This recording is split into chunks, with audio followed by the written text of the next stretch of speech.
Assalamu alaikum wa rahmatullahi wa barakatuh. Chers frères et sœurs, que la paix, la miséricorde et les bénédictions d'Allah soient sur vous. Dans cette vidéo, nous allons voir qu'il y a une chose qu'Allah aime faire pendant les 10 dernières nuits du Ramadan. Une nuit au-delà du temps. Imagine un instant, une nuit où le destin de chacun est scellé. Une nuit où les anges descendent, où les portes du ciel s'ouvrent, où Allah, dans son amour infini, donne plus que jamais. Une nuit cachée parmi les 10 dernières de Ramadan, une nuit qui pourrait tout changer. Allah aime ces nuits. Il les a rendues spéciales, pleines de sa lumière, pleines de sa miséricorde. Et il y a une chose qu'il aime particulièrement faire pendant ces nuits sacrées. N'oubliez surtout pas de vous abonner, liker et de partager cette vidéo. Sur cela, commençons par Section 1. La nuit des secrets. As-tu déjà ressenti ce moment où le monde semble suspendre son souffle, où tout devient plus dense, plus lourd de sens, comme si l'invisible cherchait à se révéler à toi? Ces instants où le silence lui-même semble contenir des murmures, où le cœur, sans raison apparente, se met à battre différemment, comme s'il pressentait la proximité de quelque chose d'immense, d'indicible. C'est dans les 10 dernières nuits de Ramadan que ce mystère atteint son apogée. Un voile se soulève, imperceptible, pour ceux qui cherchent avec sincérité. Il y a une nuit, dissimulée parmi elles, une nuit dont la valeur dépasse l'entendement humain. Une nuit où les cieux s'ouvrent, où les anges descendent, où chaque prière chuchotée peut être inscrite dans le livre du destin. Allah, dans sa sagesse infinie, a caché cette nuit précieuse, nous laissant l'espoir et l'ardeur de la quête. La nuit du destin, Laylat al-Qadr, meilleure que 1000 mois. Une seule nuit qui peut effacer une vie d'erreur, élever une âme au sommet de la lumière et redéfinir l'éternité d'un être. Le prophète Muhammad, paix et bénédiction sur lui, nous a enseigné que, durant cette nuit, la miséricorde divine se répand comme une pluie bienfaisante, lavant les âmes de ceux qui se tiennent debout en prière, le cœur rempli d'espérance.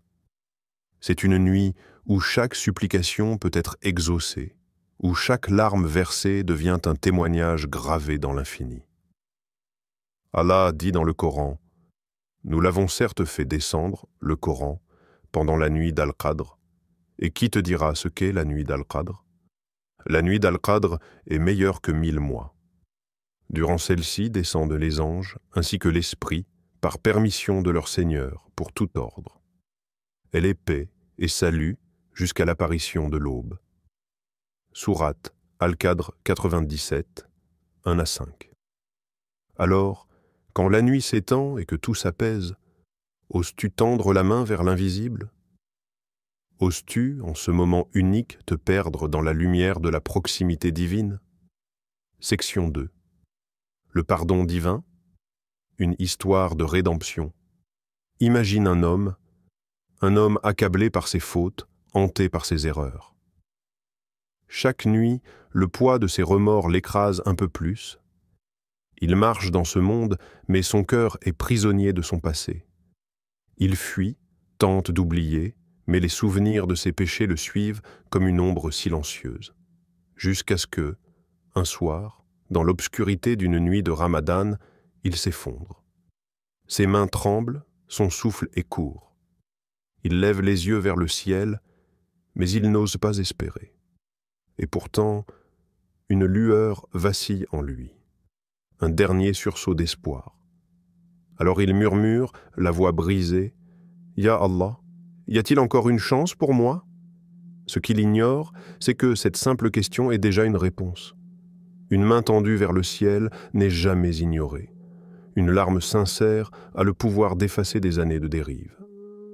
Le prophète Muhammad, paix et bénédiction sur lui, a dit: « Celui qui passe la nuit du destin en prière avec foi et en espérant la récompense, ses péchés passés lui seront pardonnés. » Hadith rapporté par Al-Bukhari et Muslim.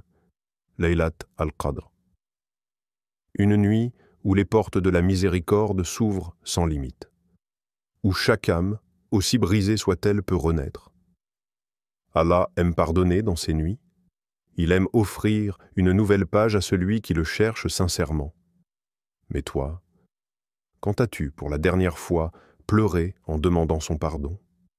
Quand as-tu ressenti, au plus profond de ton être, que le Créateur des cieux et de la terre attendait ton retour? Il ne te repousse pas, il n'attend qu'un mot, un soupir, une intention. Une seule nuit peut réécrire ton histoire. Oses-tu la saisir? Section 3. La nuit des destins. Une invitation personnelle. Et si ton destin se jouait dans ces 10 nuits? Et si, à cet instant précis, un décret céleste était en train d'être écrit à ton sujet? Chaque année, dans le mystère insondable de Laylat al-Qadr, les destinées sont tracées.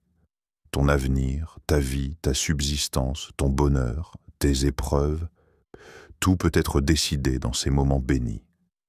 Une nuit où le voile entre le visible et l'invisible s'amincit, où les cieux s'ouvrent, où les plumes des anges tracent silencieusement l'histoire des âmes. Allah dit dans le Coran, c'est en elle que sont distinguées toutes les choses sages. Sourate Ad-Dukhan 44.4. Pense-y un instant. Ta vie d'aujourd'hui est peut-être le résultat d'une invocation faite ou oubliée lors d'une nuit du destin passé. Un simple mot soufflé dans l'obscurité aurait pu dessiner le chemin sur lequel tu marches aujourd'hui. Alors, cette fois-ci, que vas-tu demander? Vas-tu laisser ces nuits s'écouler comme les autres, ou vas-tu t'accrocher à elles avec une ferveur brûlante? Imagine-toi devant un roi infiniment généreux. Un roi qui t'ouvre sa porte, qui attend que tu viennes à lui, qui aime t'écouter, qui désire te donner au-delà de tes espérances. Viendrais-tu les mains vides? Restes-tu passif, ou implores-tu comme un mendiant affamé devant un festin? Car en cette nuit, tout peut changer. Ce n'est pas une simple prière, c'est une opportunité d'écrire ta destinée. Une nuit où chaque mot devient une graine semée dans l'éternité. Une nuit où Allah regarde les cœurs, non les apparences. Alors, que diras-tu quand le moment viendra?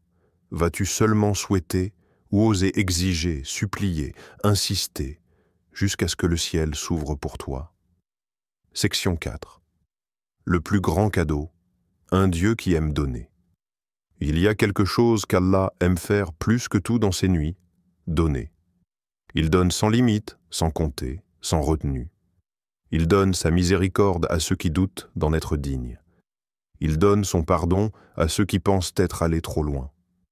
Il donne des bénédictions que l'esprit humain ne peut même pas concevoir. Mais il attend aussi. Il attend tes mains levées dans l'obscurité. Il attend ton cœur brisé, prêt à être reconstruit par sa lumière. Il attend ce moment où, entre la crainte et l'espérance, tu murmureras son nom, non plus par habitude, mais avec une soif authentique. Combien de fois as-tu demandé aux hommes, et ils t'ont tourné le dos? Combien de fois as-tu frappé aux mauvaises portes, et trouvé le silence? Et pourtant, le roi des rois attend que tu viennes à lui. Il désire t'accorder plus que ce que tu peux imaginer. Il espère ton retour plus que toi-même. Le prophète, paix et bénédiction sur lui, nous a enseigné une supplication précieuse, une clé qui ouvre les portes du pardon en ces nuits. Allahumma innaka afuwun tuhibbul afwa fa'fu anni. Ô Allah, tu es pardonneur, tu aimes pardonner, alors pardonne-moi, rapporté par At-Tirmidhi. Ces mots ne sont pas de simples syllabes récitées machinalement. Ce sont des ailes qui portent ton âme vers un nouveau départ. Alors, ce soir, quand la nuit s'étendra et que le monde dormira, oseras-tu lui demander tout ce que ton cœur désire? Oseras-tu croire que son amour pour toi dépasse tes fautes? Section 5. Une dernière nuit. Ne la manque pas, imagine. C'est la dernière nuit de Ramadan. Le silence enveloppe la terre, le monde dort. Mais quelque part, dans l'obscurité d'une chambre, une âme se tient encore debout. Les yeux levés vers le ciel, les mains tremblantes, le cœur brûlant d'espoir. Le temps s'épuise. L'opportunité s'efface, seconde après seconde, et toi, qu'auras-tu fait de ces 10 nuits? As-tu prié avec une ferveur qui fait trembler ton âme? As-tu supplié avec des larmes sincères, sentant chaque mot s'élever vers l'infini? As-tu cherché la face d'Allah comme un assoiffé cherche l'eau dans le désert? Ou bien seras-tu de ceux qui regarderont en arrière avec regret, ceux qui diront « Si seulement j'avais prié une nuit de plus, si seulement j'avais demandé, si seulement j'avais su ». Ne laisse pas cette nuit s'échapper comme du sable entre tes doigts. Ne sois pas de ceux qui comprennent la valeur d'un instant quand il est déjà trop tard. Laylat al-Qadr est peut-être ce soir. Et si c'était ta dernière chance d'écrire ton destin? La porte est encore ouverte. Il n'est pas trop tard. La nuit s'étire encore. Le ciel est toujours ouvert. Et Allah attend. Ne laisse pas ces nuits passer sans les saisir. Car peut-être que cette année, ce sera ta dernière chance. La porte est encore ouverte, Allah aime donner. Viendras-tu frapper à sa porte?